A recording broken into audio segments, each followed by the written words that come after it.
सबसे आम बात यह है चीफ जस्टिस के साथ ही जजेस उनके कंडक्ट पर सवाल उठा रहे हैं।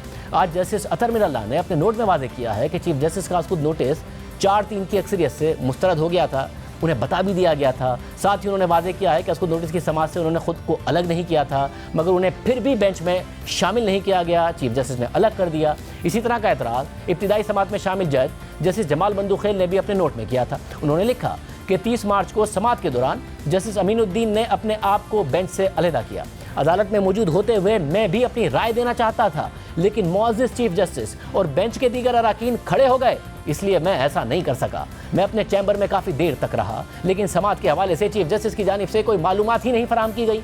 जब मैं अपने घर पहुंच गया तो मुझे 30 मार्च की तारीख का ऑर्डर मौसूल हुआ, जो चीफ जस्टिस ने बेंच का हिस्सा होते हुए मुझे दस्तखत के लिए भेजा था। जस्टिस जमाल बंदूखेल ने अपने खिलाफी नोट में लिखा कि ये ऑर्डर खुली अदालत में डिक्टेट नहीं किया गया था, बल्कि ये मेरी गैर मौजूदगी में सुनाया गया था और इस हवाले से मेरी राय ही नहीं ली गई थी। मुझे ऐसा लगा कि मुझे इस काबिल ही नहीं समझा गया कि मेरा मशवरा लिया जाता। इस मामले की पहली समात से ही मैं चाहता था कि बेंच 1 मार्च के फैसले और अदालत के हुक्म के तनाज़े को पहले हल करे, जिसका फैसला अभी तक सामने ही नहीं आया है और अभी वाले मामले से इसका बहुत गहरा ताल्लुक है। मेरे बार बार कहने के बावजूद इस मामले को कोई अहमियत नहीं दी गई। अटॉर्नी जनरल, वुकला बरादरी और सियासी जमातों के वुकला ने भी दरख्वास्त की कि इस मसले को हल किया जाए, लेकिन कोई जवाब ही नहीं दिया गया। इन हालात में मैं नहीं चाहता कि मेरी बेंच में मौजूदगी मेरे दीगर बरादरान को बेचैन करे, इसलिए मैं बेंच का हिस्सा नहीं बनना चाहता। इसमें कोई शक नहीं कि मौजूदा मामला इंतहाई अहमियत का हामिल है। इससे संगीन आईनी मसाइल जन्म लेते हैं जो तशरीह तलब हैं और जिसके हल के लिए सुप्रीम कोर्ट के फुल कोर्ट की इज्तिमाई दानिश की ज़रूरत है, जिसके लिए मैं हमेशा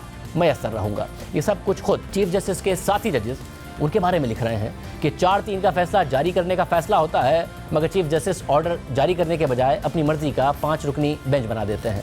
जिस जज ने खुद को अलग ही नहीं किया, उन्हें बेंच से अलग कर देते हैं और फिर रहे सहे 5 रुकनी बेंच में से भी जस्टिस अमीनुद्दीन खुद को अलग कर लेते हैं। जस्टिस जमाल बंदूखेल शिकायत करते हैं कि मुझसे मुशावरत के बगैर कोर्ट ऑर्डर लिख दिया गया, हालांकि मैं इंतजार करता रहा, और फिर वो भी एहतजाजन अलग हो जाते हैं। मगर चीफ जस्टिस 3 रुकनी बेंच के साथ समात आगे बढ़ा देते हैं। दीगर सियासी जमातों के वुकला को नहीं सुनते, मगर असद उमर को बुलाकर सुन लेते हैं और फिर 3-0 का फैसला दे देते हैं।